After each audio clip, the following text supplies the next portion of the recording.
Introduction. Welcome back to our stock market journey. In our previous video, we journeyed through the concept of the stock market, making comparisons to a familiar place, the supermarket. Today, we're set to delve further into the exciting world of stock trading. Outline. Just like you select items from supermarket shelves, in the stock market, investors choose stocks to buy and sell. It's akin to a marketplace where people exchange ownership in companies. This busy trading happens at the stock exchange, reminiscent of a bustling marketplace. When you want to purchase something at the supermarket, you'd inform the cashier.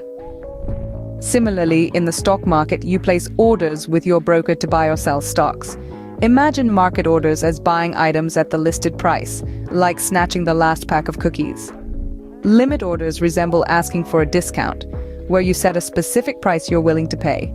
Supermarkets and the stock market share similar concepts of opening and closing hours. For instance, in the US, the stock market typically operates from 9:30 a.m. to 4 p.m. Eastern. You rely on supermarket staff for assistance, and likewise, your stockbroker is there to assist in executing your stock orders and provide guidance.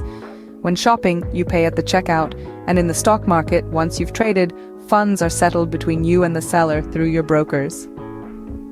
Closing. And there you have it.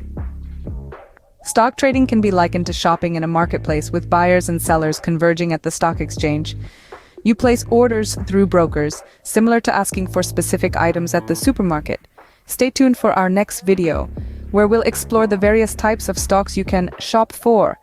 Remember to subscribe for more entertaining and easy to understand lessons on the stock market. See you in the next video.